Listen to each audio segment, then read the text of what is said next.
दोस्तों आज हम इस वीडियो में कवर करने वाले हैं जनरल साइंस के टॉप 30 प्रश्न जो आपके आने वाले एग्जाम आरआरबी, एनटीपीसी और ग्रुप डी के लिए बहुत ही महत्वपूर्ण है। तो चलिए फ्रेंड वीडियो को स्टार्ट करते हैं। फ्रेंड्स पहला क्वेश्चन है, किसी तत्व का इलेक्ट्रॉनिक विन्यास 285 है, उस तत्व का नाम क्या है? ए मैग्नीशियम, बी क्लोरीन, सी फास्फोरस या डी सल्फर। देखिए फ्रेंड 285, 8 2 10 5 15 15 परमाणु क्रमांक किसका होता है? तो जो इसका राइट आंसर हो जाएगा ऑप्शन नंबर सी, फास्फोरस का जो परमाणु क्रमांक होता है वह 15 होता है। उसी के अनुसार परमाणु क्रमांक मतलब प्रोटॉनों की संख्या बराबर इलेक्ट्रॉनों की संख्या और इलेक्ट्रॉनों का ही वितरण कोशों में होता है। तो चलिए फ्रेंड बढ़ते हैं नेक्स्ट क्वेश्चन की तरफ।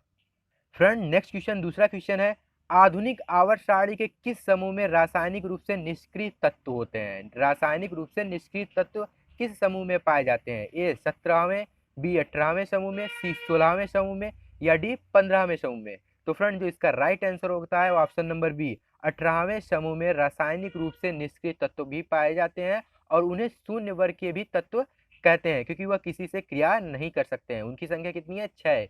हीलियम, नियान, आर्गन, क्रिप्टॉन, जेनान और रेडान ये सभी तत्व होते हैं रासायनिक रूप से निष्क्रिय। तो चलिए फ्रेंड बढ़ते हैं नेक्स्ट क्वेश्चन की तरफ। फ्रेंड तीसरा क्वेश्चन है, कौन सी धातु जल के साथ आसानी से अभिक्रिया कर सकती है? ए लेड, बी एल्युमिनियम, सी जिंक या डी पोटेशियम। तो फ्रेंड जो इसका राइट आंसर होगा वो ऑप्शन नंबर डी, पोटेशियम जो होता है वह धातु जल के साथ आसानी से क्रिया कर सकती है। तो चलिए फ्रेंड बढ़ते हैं नेक्स्ट क्वेश्चन की तरफ। फ्रेंड चौथा क्वेश्चन है, जी का मान आपको बताना है कौन सा ऑप्शन सही है इनमें से? विषुवत रेखा पर अधिक, ध्रुवों पर कम होता है, ये सही है। पृथ्वी के केंद्र की ओर जाने पर कम होता है, ये सही है। या पृथ्वी की सतह से ऊपर जाने पर बढ़ता है या डी नियत रहता है। तो फ्रेंड जो इसका राइट आंसर होता है वो ऑप्शन नंबर बी, पृथ्वी के केंद्र की ओर जाने पर कम होता है जी का मान। देखिए फ्रेंड जी दो होते हैं, एक स्मॉल जी जो आपको यहाँ पर दिया गया है और एक कैपिटल जी होता है। स्मॉल जी का मतलब होता है गुरुत्वीय त्वरण। गुरुत्वीय त्वरण हर जगह अलग अलग होता है, लेकिन जो कैपिटल जी होता है इसे सर्वात्रिक गुरुत्वाकर्षण नियतांक कहते हैं। इसका मान निश्चित रहता है, चाहे आप चाहे जहाँ चले जाएं।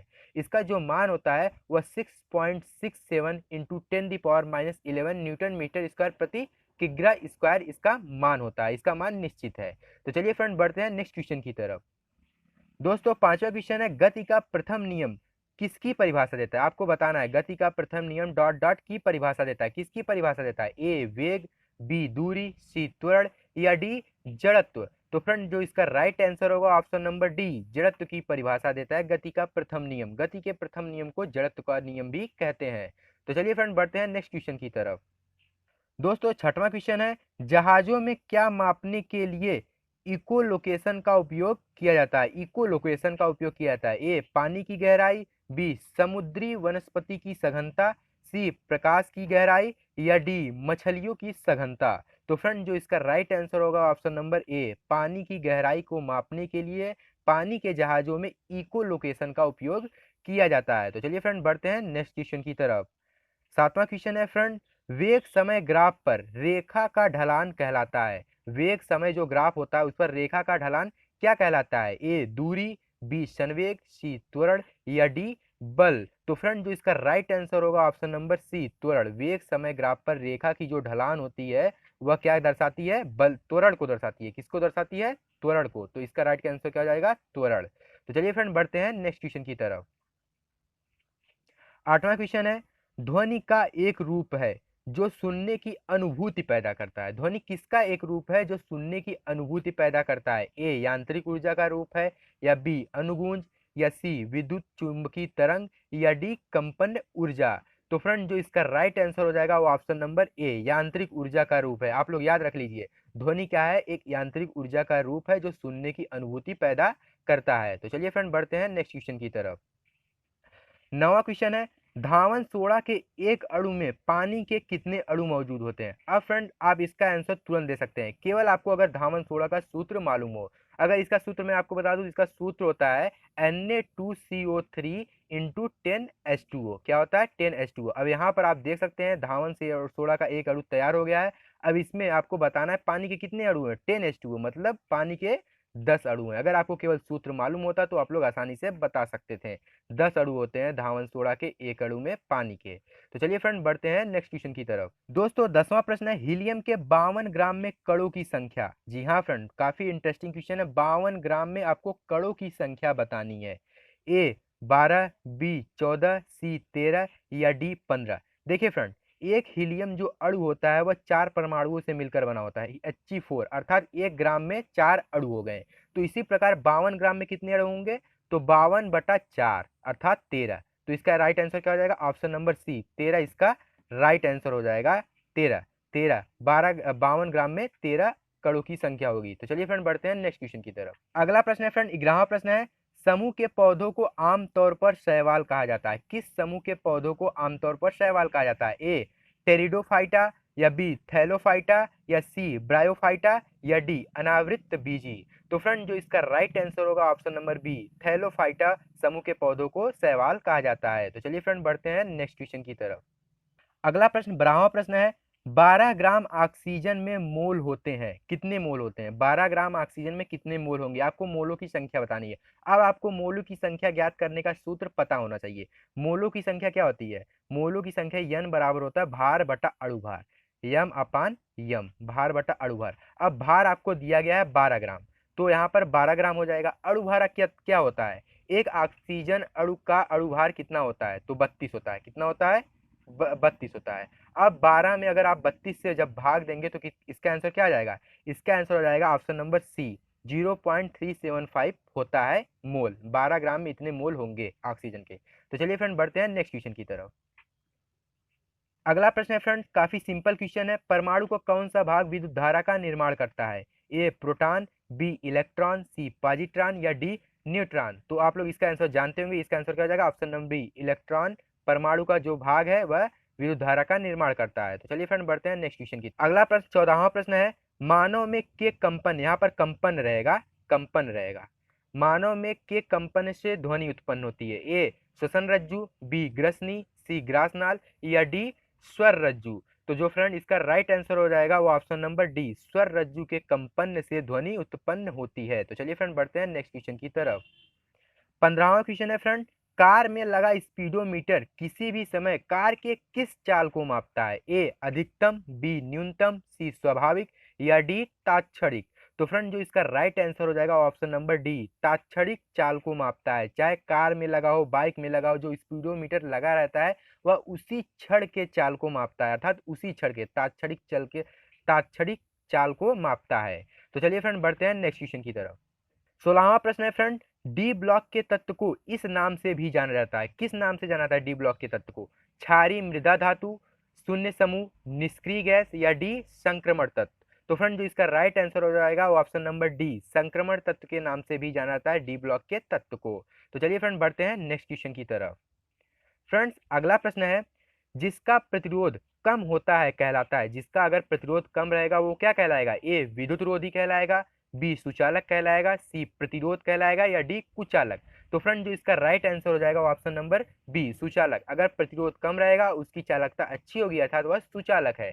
तो चलिए फ्रेंड बढ़ते हैं नेक्स्ट क्वेश्चन की तरफ।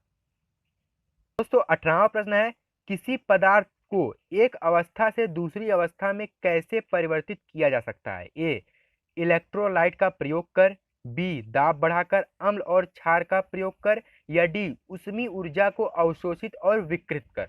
तो फ्रेंड जो इसका राइट आंसर हो जाएगा वो ऑप्शन नंबर डी उष्मीय ऊर्जा को अवशोषित और विकृत करके पदार्थ की अवस्था को परिवर्तित किया जा सकता है। तो चलिए फ्रेंड बढ़ते हैं नेक्स्ट क्वेश्चन की तरफ। फ्रेंड 19वां प्रश्न है, बल गुणे विस्थापन के बराबर होता है। ये तो बहुत ही सिंपल क्वेश्चन है। बल गुणे विस्थापन किसका सूत्र होता है? ए ऊर्जा का, बी दाब का, सी कार्य का या डी संवेग का। तो फ्रेंड जो इसका राइट आंसर हो जाएगा वो ऑप्शन नंबर सी कार्य क्या होता है? कार्य का सूत्र होता है बल गुणे विस्थापन।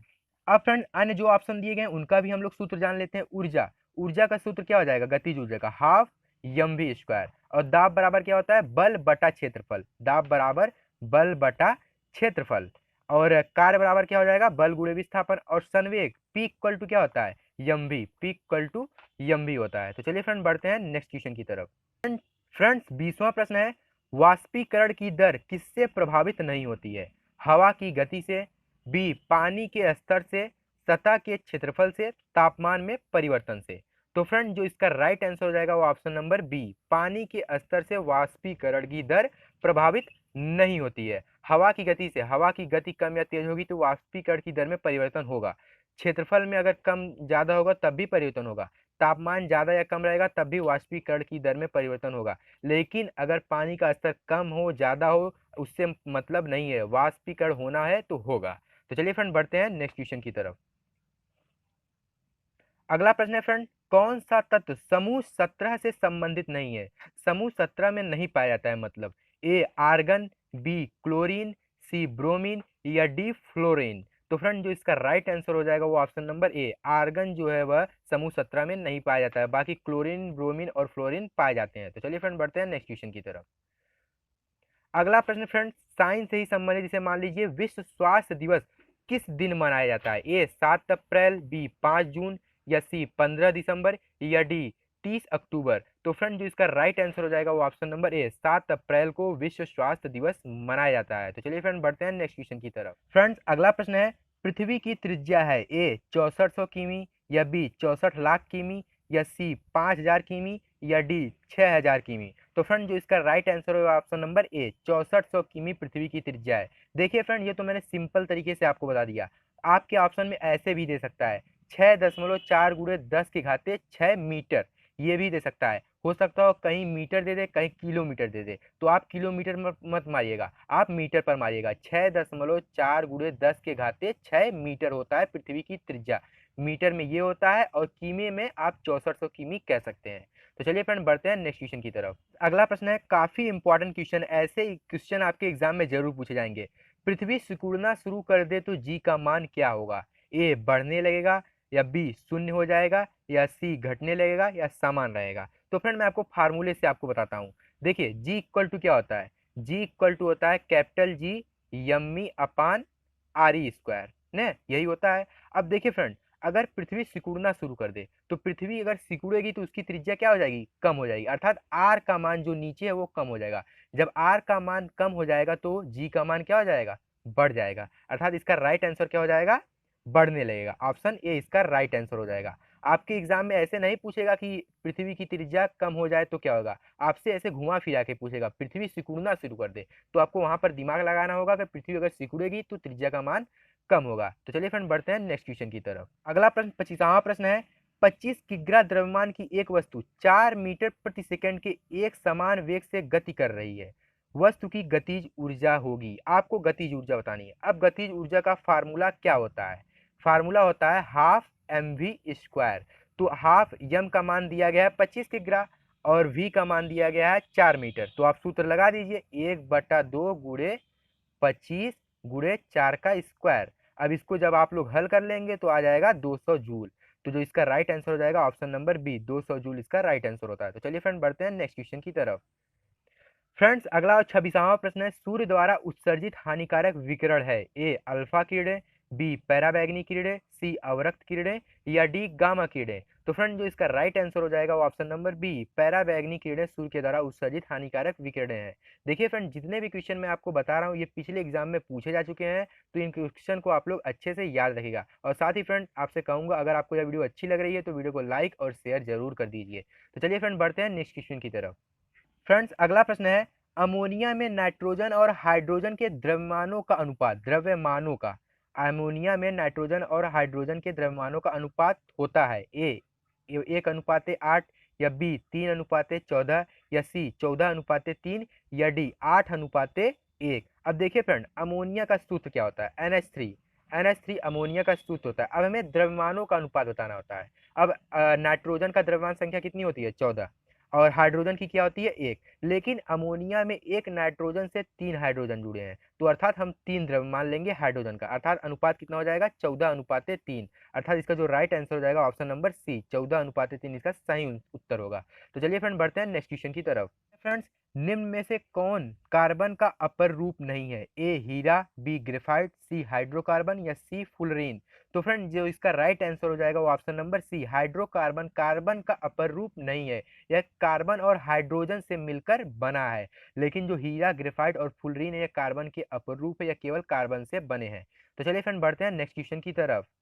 फ्रेंड अगला क्वेश्चन 29वां प्रश्न है, मानव में गैसों का आदान प्रदान में होता है, कहाँ होता है? ए कृपिका, बी कंठ, सी श्वास नली या डी ग्रास नली। तो फ्रेंड जो इसका राइट आंसर हो जाएगा वो ऑप्शन नंबर ए कृपिका में गैसों का आदान प्रदान होता है। तो चलिए फ्रेंड बढ़ते हैं नेक्स्ट क्वेश्चन की तरफ।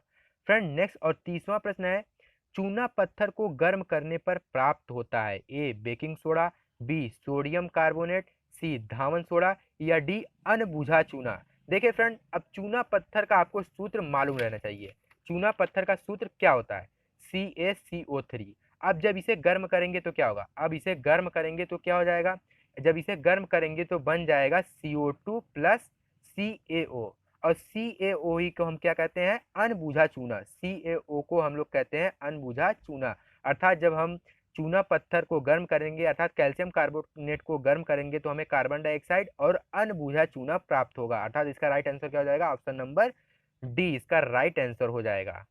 तो फ्रेंड जनरल साइंस से संबंधित टॉप 30 प्रश्न मैंने आपको बता दिए हैं। अगर आपको यह वीडियो पसंद आई तो प्लीज़ फ्रेंड एक बार वीडियो को लाइक और शेयर कर दीजिए। साथ ही इसका अगला पार्ट पाने के लिए आप हमारे चैनल के साथ बने रहिए अर्थात चैनल को सब्सक्राइब कर लीजिए। बहुत बहुत धन्यवाद।